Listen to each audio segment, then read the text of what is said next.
Muito bem, você está no BNcast, meu nome é Caio Camargo, sou especialista em inovação nos negócios, inovação no varejo. E hoje nosso episódio aqui, o BNcast, você já sabe, é o podcast da Biofer com a Naturaltech. E hoje nesse episódio aqui, eu estou com Bruna Rábica, a CEO do grupo Big Box e Ultrabox. Bruna, que honra ter você aqui com a gente hoje. Imagina, Caio, eu que agradeço. Muito bom estar aqui com você de novo. Você é esse grande representante da voz do varejo. Não, você é minha convidada, não vai fazer elogio, não é assim que funciona.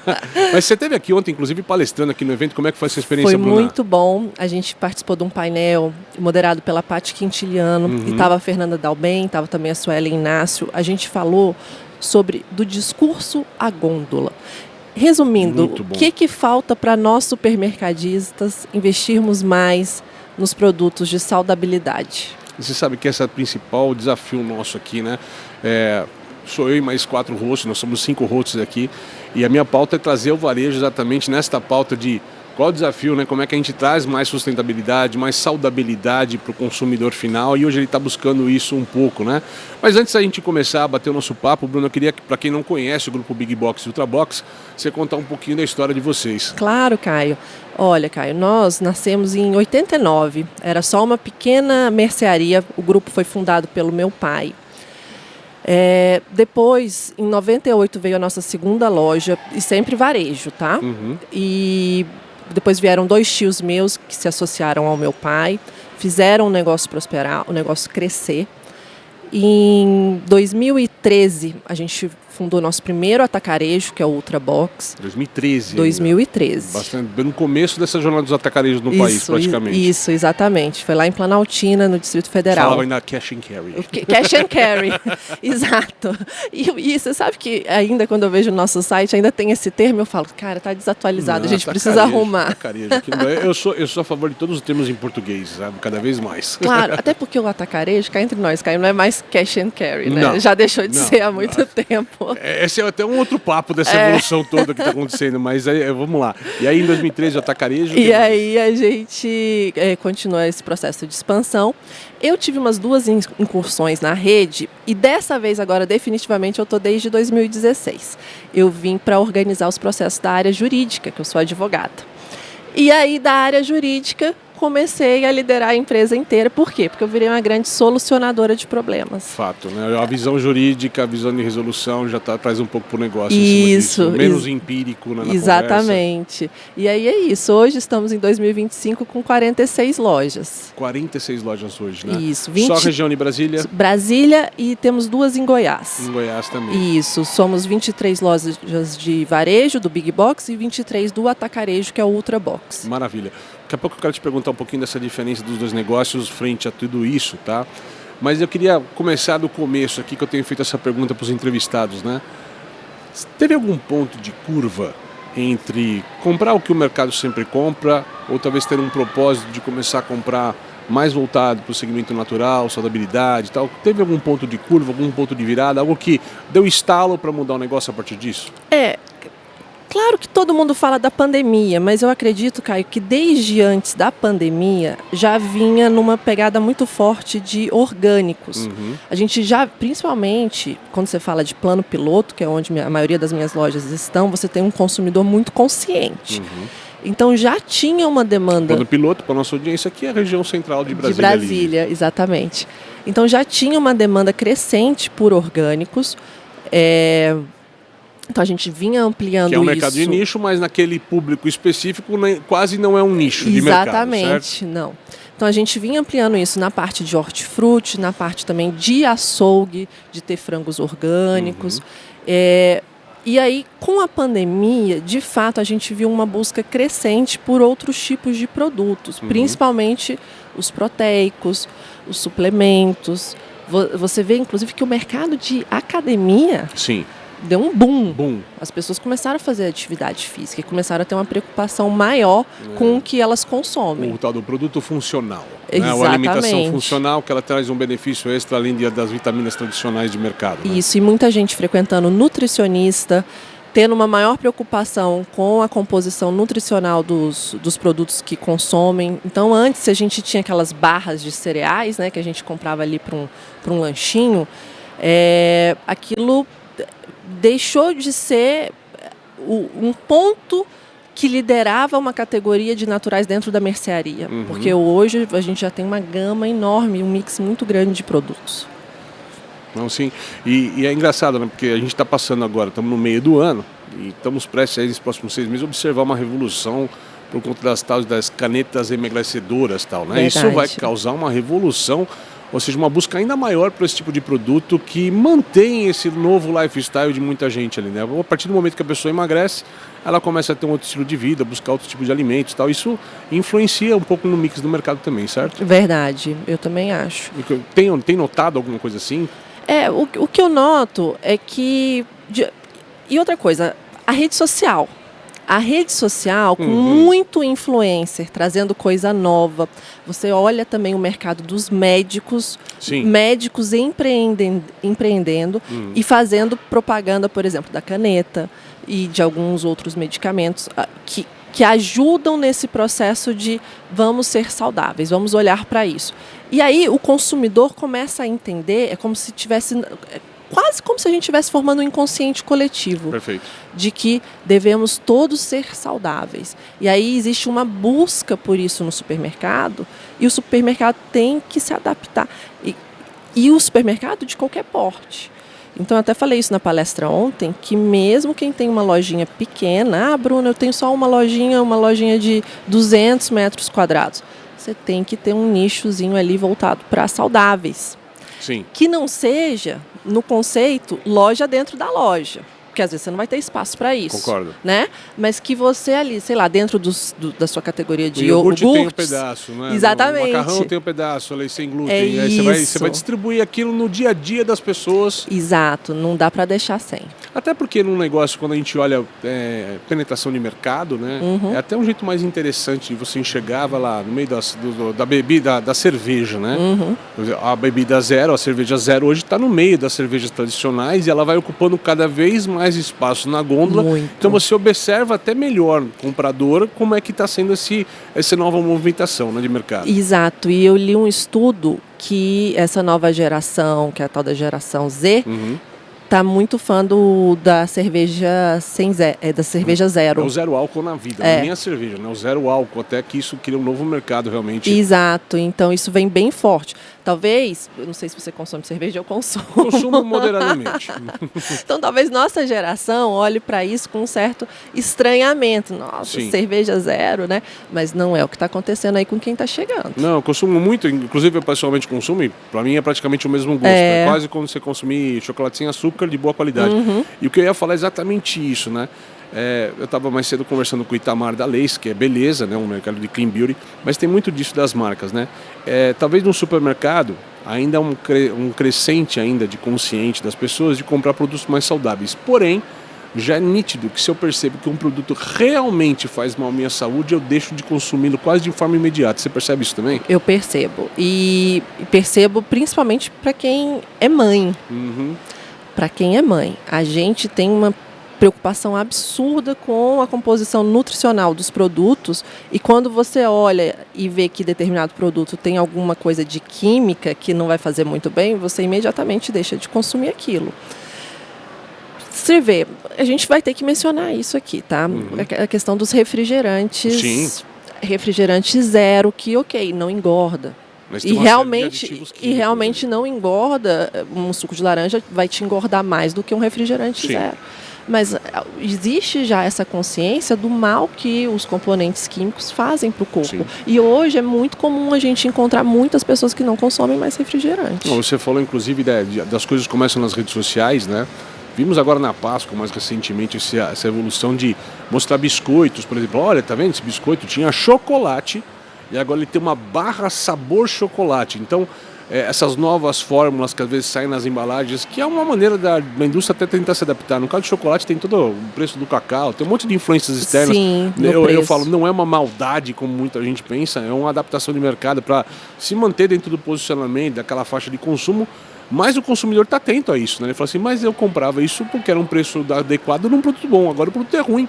Eu não quero mais comprar o produto. Vocês percebem esse vai e vem de produto, marca? O tempo inteiro. E no mercado saudável isso é mais comum ainda. Então eu até tenho conversado muito com o meu comercial que a gente precisa ser rápido, veloz em cadastrar o produto e também em tirar o produto.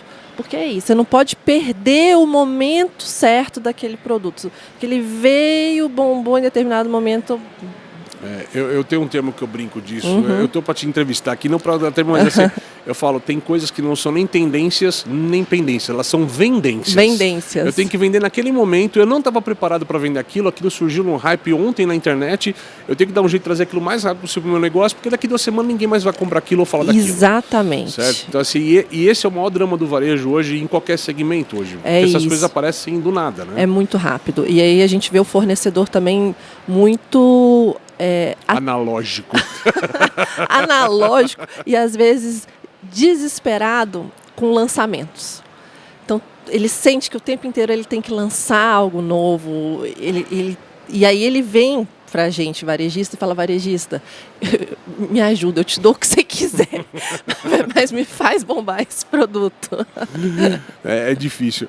Agora, eu levantei algumas informações aqui, eu sei que você, nessa tua nova empreitada, nessa nova liderança, esse novo momento seu na empresa, né, tem a liderança guiada por propósito. Eu levantei aqui que é frescor, atendimento e experiência. Queria confirmar se são esses 3 mesmos. E como é que esses 3 estão mudando essas decisões suas, principalmente nessas categorias saudáveis ali? Como é que isso influencia no dia a dia de vocês? Eu creio, Caio, que quando a gente fala de propósito, em primeiro lugar, para mim, vem pessoas. E aí vem uma grande dificuldade do varejo, inclusive com os produtos naturais, que é você treinar a sua operação de loja, a sua base de loja, para conhecer aquele produto natural e entender a importância que aquele produto tem na gôndola. É verdade. Então, só pegando um exemplo. Ontem conheci aqui uma fornecedora do Rio Grande do Sul. Ela faz pães orgânicos, bolinhos orgânicos. E aí ela estava dizendo, Bruna, é muito difícil o meu produto competir, às vezes, com um pão industrializado. Sim. Porque o seu funcionário está vendo aquele pão ali, ó, girar rápido o tempo inteiro, é volume. E aí ele olha para o meu produto que é mais lento, tem um tempo, tem um público específico para o consumo dele, ele vai virar e vai falar assim, esse produto não vende, dona Bruna. Exato. Não é? Está encalhado. Está encalhado. Estamos jogando fora. Está aqui ocupando espaço. Então, o que nós precisamos? Treinar pessoas, trazer realmente as pessoas para perto, para elas entenderem a importância do produto saudável, porque ela às vezes não está acostumada a consumir aquele produto. Né? Eu comentava ontem, qual que é a diferença entre uma... Catequizar, né? Educar, culturalizar. Imagina, a pessoa nem sabe o que é uma quinoa, e aí ela tem que expor uma quinoa em grãos e uma quinoa em flocos, e saber a diferença de propósito e de ocasião de consumo daqueles dois produtos. Isso, agora que os produtos falam quanto de porcentagem de fibra natural tem, né? De farinha integral tem, né? Exato. Então, às vezes, a pessoa compra pela porcentagem, não é mais do preço, né, que baliza ela. Mas se não tiver essa educação, ela não vai ter essa opção. Né? Exato. E por mais que a gente invista em ferramenta de planograma e tenha, sei lá, um QR Code, as pessoas não são simplesmente máquinas que vão bipar um QR Code e saber que eu tenho que abastecer assim, assim, assado. Ela precisa... Propósito significa ela entender a importância daquele produto na gôndola, para que ele serve, o que ele atende, quem que consome ele. Então, por isso que eu falo que o propósito ele vem primeiro no envolvimento das pessoas. E aí sim, o resto é consequência. Então, ó, você ir para experiência de compra, você ir para frescor, você ir para produtos que tragam saúde para o consumidor, vem como consequência de uma educação. Educação voltada para pessoas. Eu vou te perguntar, consumidor, mas eu queria te perguntar um passo atrás aqui do que você falou aqui, que eu levantei isso em outras 2 entrevistas que nós já fizemos agora também. Eu vejo, às vezes, as tecnologias, sistemas, dados, né, muito orientados ao passado da empresa. Curva ABC, por exemplo. Né? Então, a curva ABC ela é preditiva sobre o movimento que aconteceu, né, no passado. Agora, o problema dos sistemas, que é exatamente como você está me colocando, né, ele não tem apostas. Né? É isso. E ele não vê um gradativo de crescimento, que mesmo que a gente fala que eu tinha 100, puxa, perda deu 20% aquele perda, mas no outro mês deu 15%, no outro deu 10%, é uma crescente. E às vezes os sistemas, os planogramas, os sistemas de estoque não conseguem observar isso até por uma questão de algoritmo, né? É muita coincidência você trazer isso aí, ou sincronicidade. Porque ontem mesmo, quando eu terminei a palestra, eu fiquei batendo papo com a Patrícia Quintiliano e a gente estava conversando sobre gestão de categorias. Isso é transmimento de pensação. Exatamente. E eu falei para ela isso. Às vezes a pessoa vai fazer gestão de categoria e quer fazer com base nos dados já existentes do que passou no PDV. 10 anos atrás. Vai errar, porque gestão de categorias existe um componente aspiracional, estratégico. Você tem que olhar realmente onde é que você quer chegar. E aí sim, você traça a estratégia, vê onde você quer chegar e aí você vai olhando os dados. Perfeito. É assim que eu penso. Mas assim, hoje você vê, por exemplo, que esse mercado de tecnologia está longe desse ideal de entender essa previsibilidade, esse futuro acontecendo. Hoje você não tem, no geral, o mercado, não digo nem vocês específicos. Sim, tá? hoje não, mas eu acredito que com a inteligência artificial avançando e essas ferramentas conseguindo pegar mais elementos que não apenas o que está saindo ali no PDV puramente, a gente vai chegar num momento em que a gente vai ter dados mais robustos, que façam sentido sobre o que está na cabeça do consumidor. Às vezes nem é meu consumidor, né? Mas o que está na cabeça dele, o que ele quer, o que ele busca. Podemos dizer assim, vamos lá, existe esse paradoxo do varejista tradicional, né? Tem o que está sempre vendendo e tem o que eu posso ter mais margem, ou pode ser interessante, uma categoria nova. E às vezes eu posso estar no premium, tem todo o problemático de ter pouca margem e tal. E cada vez quando a gente olha a margem, o futuro é sempre mais restrito para as marcas de colocar. A briga é muito pesada nesse ramo, né? É uma escolha, tem que ser uma escolha. Não é assim, eu vejo muito isso na tua fala. É uma decisão, é uma escolha começar a buscar isso como propósito, como frente, ou seja, você vê esse lado? Você, só para ver se eu entendi sua pergunta, buscar, você fala abrir um pouco mão da margem. Isso, abrir um pouco a mão do tradicional, do que vende bem, e vamos apostar, então vou abdicar, vou perder um pouco mais, ou vou abrir mão de margem, sim, rentabilidade. Para nós, varejistas, a margem está cada dia mais apertada. E aí, obviamente, o que nós precisamos fazer? Olhar para o produto que rentabiliza um pouco mais. E no caso do saudável, ele completamente entra nesse produto que rentabiliza um pouco mais quando você compara ele com um arroz e um feijão. E, obviamente, que perder um pouco neste produto que rentabiliza mais, para quê? Para que o consumidor venha comprar este produto com você. Então, fazer parcerias estratégicas com o fornecedor de, olha, eu abro um pouquinho mão aqui, você abre um pouquinho mão ali e vamos fazer um precinho bem adequado para que o consumidor venha, de fato, comprar esse produto conosco. E a parte interessante é que você acaba criando diferenciais, porque, vamos lá, a Coca-Cola, o Omo, as marcas premium tradicionais de mercado, você encontra absolutamente em qualquer canal. Quando você tem parceria, às vezes até com players locais de produtos saudáveis, tá, você começa a nichar, você é um player específico que disponibiliza aquilo para o consumidor. Né? Exato. E quando a gente fala de pricing, e eu tenho conversado isso com o meu gerente de pricing, a gente acha às vezes que você pega um produto da curva CD e ali você margeia. Só que a margem ela é feita aonde? No PDV, quando o produto realmente é vendido. Se o produto está na gôndola, tem só aquela margem objetiva no sistema, não significa nada. Não acontece nada. Não acontece nada. Não terminamos a mágica ali, né? É isso. Então a gente precisa realmente chegar no preço que o consumidor leve aquele produto. Maravilha. A gente falou no bastidor de uma informação que eu queria que você trouxesse aqui. Então você tem os negócios do varejo tradicional, supermercado tradicional, e vocês também têm a frente de atacarejo, né, que é o Ultrabox. E você me trouxe uma informação muito bacana, não quero nem dar o spoiler. Eu queria que você me falasse qual que é a diferença que você vê de comportamento quando a gente fala desses produtos saudáveis, vamos colocar nessa cesta de saudabilidade, entre este consumidor de varejo tradicional e esse consumidor de atacarejo. Como é que você vê esses dois mundos hoje? Então, o Big Box ele fica no plano piloto, é um público consumidor de maior poder aquisitivo. Perfeito. O Ultra Box ele fica no que a gente chama de entorno e regiões administrativas do Distrito Federal. De Brasília. Exatamente, são pessoas que têm um poder aquisitivo menor. E o que a gente vê, que foi uma coisa incrível, quando eu comparo o ano passado contra este ano, foi um aumento de 10% na categoria de saudáveis no Ultrabox, contra um aumento de 5% na categoria de saudáveis no Big Box. Então, você vê que o mesmo consumidor que tem um poder aquisitivo um pouco mais restrito, ele está buscando mais saudabilidade. Ele quer, às vezes, um leite sem lactose, ele quer, às vezes, um pão sem glúten. Ele está começando a ter mais acesso à informação, a entender que, às vezes, o filho dele tem alergia a determinado tipo de alimento, não pode consumi-lo. Então, ele busca realmente outros tipos de produto. E aí, quando você fala da categoria de proteicos, nem se fala, porque o pessoal está malhando e querendo consumir mundo, proteína. Né? Periferia, luxo, todo mundo está em qualquer lugar. Então, assim, o avanço dos proteicos é uma coisa absurda. E, às vezes, de suplementos também. Exato. A gente chegou a colocar creatina no Ultrabox, também creatina em pó, e foi um sucesso. Foi um sucesso. Só que aí a gente se deparou com outro problema: furto. E aí, realmente, como compatibilizar essa equação? Esse é um problema que o atacarejo tem grande, né? Tem várias categorias ali que a gente sabe que realmente Nutella, por exemplo, que não tem nada a ver com o mercado de saudabilidade, é um absurdo, super furtado. É um dos produtos mais furtados do atacarejo, historicamente sim, falando. Exatamente. Né? Eu até ouvi falar que tem um olhinho agora também de cheiro também, que é um dos que mais furta também agora, que tá na moda na internet. Assim, não vou fazer propaganda deles não, tá?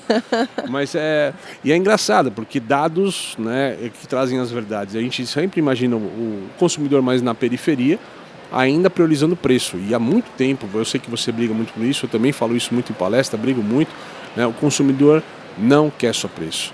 E acho que tem um ponto bacana para trazer, ver se faz sentido, né? Quando a gente fala de saudável, muita gente só olha para o que é restrito. É sem lactose, sem açúcar, sem álcool. E existe um mercado muito maior dos produtos, que eu tenho visto uma cultura cada vez maior das pessoas de olhar o rótulo do produto para saber ingredientes e tudo mais. Tem até uma vez vi um desses vídeos da internet de um italiano ensinando a comprar macarrão. E ele falava assim, macarrão bom para render bem na panela, você vira lá o ingrediente e fala, se tiver mais a cada 100 mais de 13 gramas de proteína, vai ser que ele vai ficar mais bonito na panela, vai crescer. Falou, essa dica eu não sabia. Então, brincadeiras à parte, dificilmente eu vou comprar macarrão hoje e não olho o rótulo atrás. Não importa de onde veio, do lugar do mundo. Tem muito macarrão, às vezes, uma marca premium, você olha e fala, opa, esse aqui não está tão interessante quanto o outro. E isso funciona, tá? Essa dica funciona absurdamente. Mas é legal, porque isso não tem nada a ver com uma restrição, mas de uma orientação. E quando me catequiza sobre isso, muda meu hábito de consumo imediatamente. Não estou nem falando de produtos sem glúten, não é nem disso uma categoria específica, mas é um mote de qualidade que fez olhar diferente para o produto. Eu acho que é isso que a gente precisa trazer para o consumidor final. Faz sentido? Total sentido, Caio. E está acontecendo com todo mundo. Suquinho de caixinha. Sim. Eu sou mãe, você é pai. Sim. Quando você olha aquele suquinho que você vai levar, às vezes, na lancheira do filho, o suquinho tradicional, você fala, cara, isso aqui eu não vou... Qual é o primeiro ingrediente? Não vou levar esse. Qual o primeiro ou o segundo ingrediente? Pô, açúcar é o segundo ingrediente desse negócio, exatamente. E aí você acaba optando pelo outro, que você, vai pagar um pouco mais, mas é mais saudável. São escolhas mais conscientes. Maravilha. E isso eu tenho falado, inclusive, com meus gestores de compras, porque às vezes o gestor de compra, ele também não entende, igual o funcionário da operação não entende. Porque para ele, aquele produto gira mais devagar, é mais difícil. A gente tem que mudar o consumidor e também o nosso lado comercial aqui, tem que mudar um pouco essa visão. Bruno, a gente está quase chegando ao fim aqui. Eu queria que você, como uma porta-voz, né, de uma CEO que já está orientada a este mercado, já entende esse mercado, qual é o recado que a gente passa para as marcas que ainda não abriram visão para isso? Não vou falar abrir, mas não abriu a visão para esse mercado, para entender números, para entender resultados possíveis. Qual é o recado final que a gente pode dar para eles? O que eu gostaria de deixar para essas marcas, para esses fornecedores, é que você tem que olhar para o consumidor. Você tem que olhar sempre adiante. Igual eu passei aqui esse momento todo falando de treinamento de pessoas e educação de pessoas. Então, muito provavelmente, se você é um fornecedor que ainda não está olhando para a importância de ter produtos voltados para um segmento saudável, você está perdendo todo um nicho de mercado que vai deixar a sua marca de lado. Então, se você quer criar valor para a sua marca, se você quer perdurar no futuro, comece criando produtos voltados para a saudabilidade com ingredientes mais naturais, porque isso vai fazer a diferença. Muito bem. Bom, eu conversei aqui com Bruna Rabka, CEO do grupo Big Box e Ultrabox, e a gente continua com novos episódios aqui do BNcast, aqui diretamente da Biofer Natural Tech. Até mais. Obrigada.